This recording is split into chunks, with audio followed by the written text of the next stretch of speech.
नमस्ते बच्चों आज हम पांचवी कक्षा का हिंदी पढ़ेंगे। हिंदी में आज हम पाठ 12 सपूत यह पाठ पढ़ेंगे। पढ़ने से पहले हम लोग उसकी प्रस्तावना देखेंगे। भारतीय संस्कृति का मूलधार है सर्वभौमतु सुखून, अर्थात सभी सुखी हो या रहे, लेकिन सुख की यह शुरुआत तो अपने घर से होती है। मनुष्य का अपने माता पिता, भाई बहन, पत्नी और संतान की सेवा करना, उन्हें सुख देना प्रथम कर्तव्य है। जो संतान अपने माता पिता के प्रति दायित्व को पूरे मन और श्रद्धा से करता है, वही सपूत कहलाता है। प्रस्तुत कहानी में पनघट पर मिली माताएं अपने पुत्र की तारीफें करती नहीं थकती है, लेकिन जब वे अपनी आंखों से अपनी सहेली के सपूत को देखती है तो उनका घमंड चूर-चूर हो जाता है, क्योंकि ज्ञान और बल से भी कर्तव्य और सेवा जैसे सद्गुण मनुष्य को श्रेष्ठ बनाते हैं। प्रस्तुत कहानी द्वारा अच्छे पुत्र के गुणों के बारे में बताया गया है। अच्छा पुत्र माँ बाप की सेवा करता है, उनका सहारा बनता है, वह सच्चा सपूत कहलाता है। तो आओ बच्चों, हम लोग अभी इस पाठ का हम लोग शुरुआत करते हैं।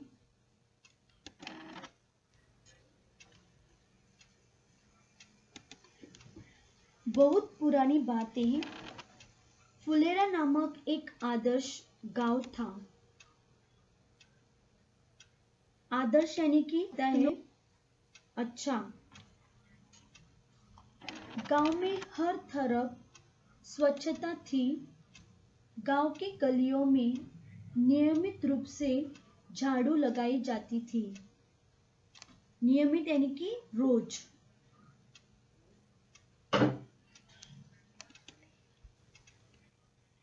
नालियां रोज साफ की जाती थी। नालियां यानी कि सबको पता है, मतलब हम लोग का जो नाला रहता है वो साफ सफाई रोज होती थी। लिपाई पुताई करके घर आंगन सुंदर रखा जाता था। लिपाई यानी कि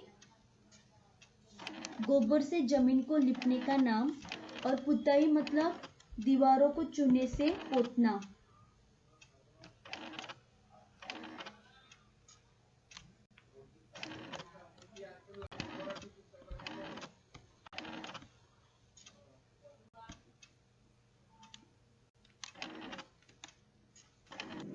परिसर में बड़ी संख्या में पेड़ पौधे थे।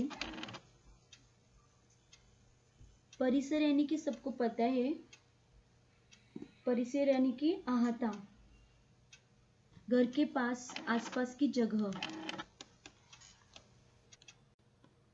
कुएं का पानी निर्मल रखने के लिए आवश्यक सावधानियां बरती जाती थी। पनघट स्वच्छ और सुसज्जित था। निर्मल यानी कि साफ, पनघट यानी कि कुएं के आसपास का स्थान।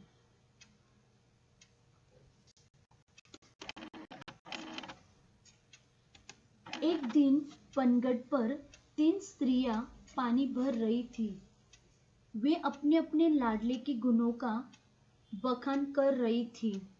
लाडला यानी कि बेटा, अदरवाइज पुत्र। बखान करना यानी कि प्रशंसा करना। एक बोली, बहन, मेरा सपूत बड़ा विद्वान है। जब से शहर से पढ़कर आया है, चारों ओर उसकी धूम मची है। बड़े बड़े ग्रंथ पढ़ लेता है। आकाश के तारों को देखकर उनके नाम बताता है। ग्रंथ यानी कि पुस्तक, बराबर। ग्रंथ यानी कि पुस्तक। देखो, बड़े बड़े ग्रंथ पढ़ लेता है। ग्रंथ यानी कि पुस्तक, जो बड़े बड़े किताबें रहती है वो पढ़ लेता है। फिर आकाश आकाश के तारों को देखकर उनके नाम भी बताता है, क्योंकि वो देश विदेश की सभी बातों का उसको पता भी है। मतलब कौन सा भी हम लोग तारों का बोलेंगे, तारे का नाम क्या है, तो भी वो बता सकता है। मतलब इतना वो इंटेलिजेंट था, ऐसी उसकी मान। तभी क्या हुआ, दूसरी ने जोश में झट से आगे बढ़कर कहा, अरे सखी, सखी यानी कि मैत्रीन, मेरे लाल जैसा बलि तो 10-5 गांवों में देखने को भी नहीं मिलेगा। बलि यानी कि बलवान, बराबर, बलि यानी कि बलवान। 500 दंड बैठक वो रोज सुबह लगाता है। दंड बैठक यानी कि एक प्रकार का वो एक व्यायाम है।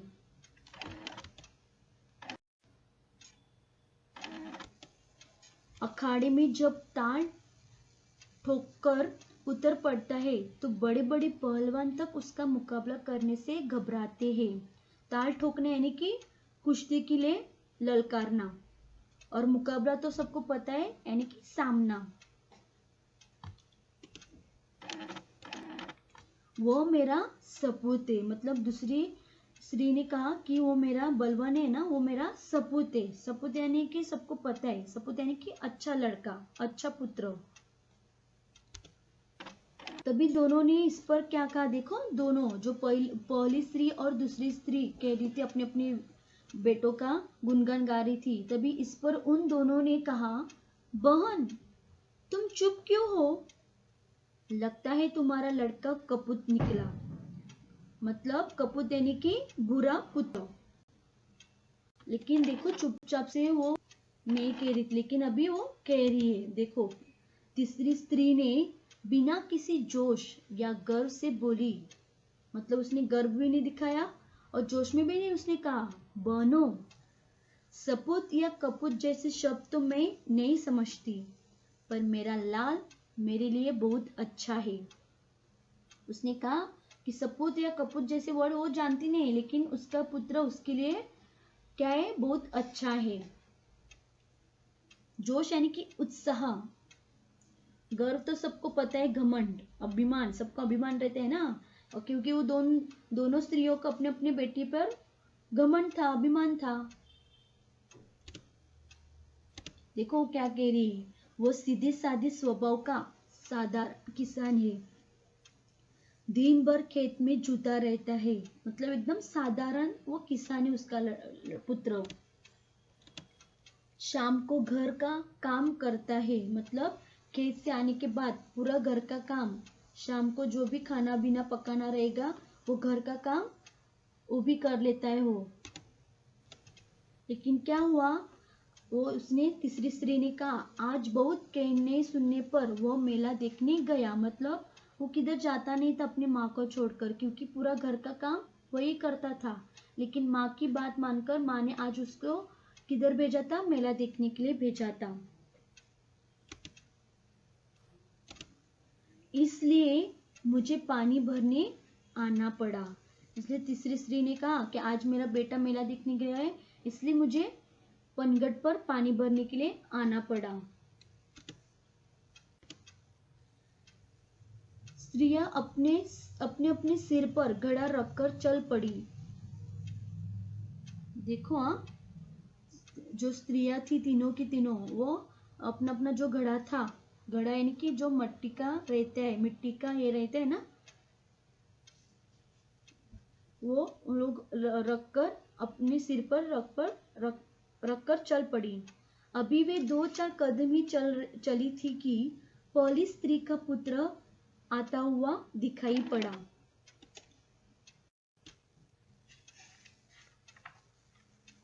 पास आते ही उसने अपनी माँ से कहा, व्याख्यान देने जा रहा हूं, भोजन वही करूंगा।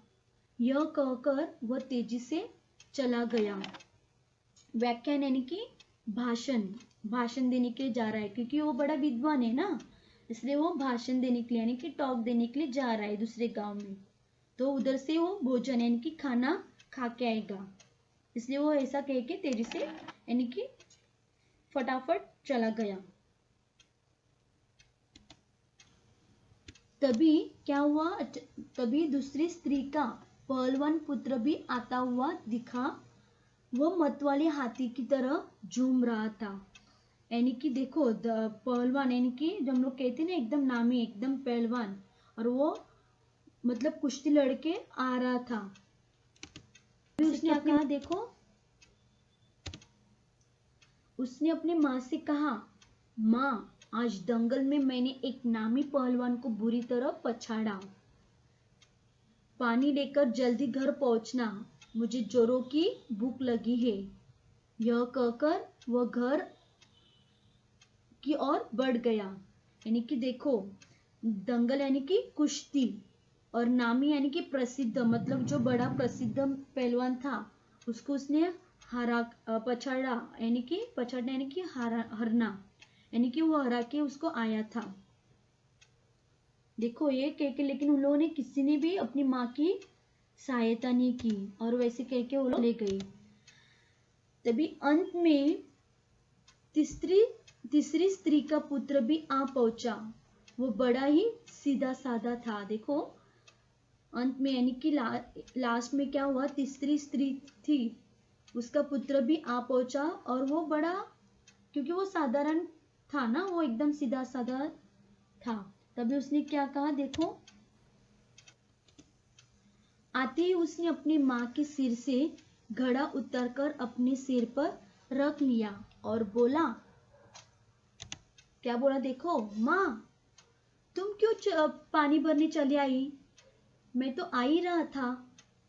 मैं देखो हाँ, वो जो साधारण था, किसान था, जो तीसरी औरत का जो पुत्र था, उसने अपनी माँ को क्या कहा कि तू क्यों पानी भरने चली आई, मैं तो आ ही रहा था ना, मैं आते आते तो मेला देखने के बाद मैं जा सकता था, लेकिन तू क्यों चली गई। माँ से घड़ा लेकर वह उत्साह के साथ घर की ओर चल पड़ा। देखो उसने घड़ा लिया अपने सिर पर, और माँ के साथ वो अपने घर की ओर चल पड़े, दोनों माँ और बेटा। यह देखकर अन्य दोनों स्त्रियों का सिर संकोच से झुक गया।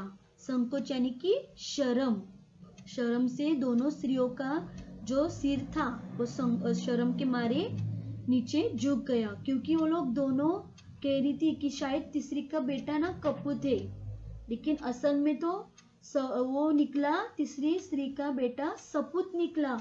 और दोनों स्त्रियों का बेटे कैसे निकले, कपूत, क्योंकि वो अपने बड़ी बड़ी बातें कर रही थी ना अपने अपने बेटे के बारे में, कि मेरा बेटा पहली कह रही थी मेरा बेटा बहुत विद्वान है, फिर दूसरी कह रही थी कि मेरा बेटा बहुत पहलवान है, वो कुश्ती में सबको हराता है।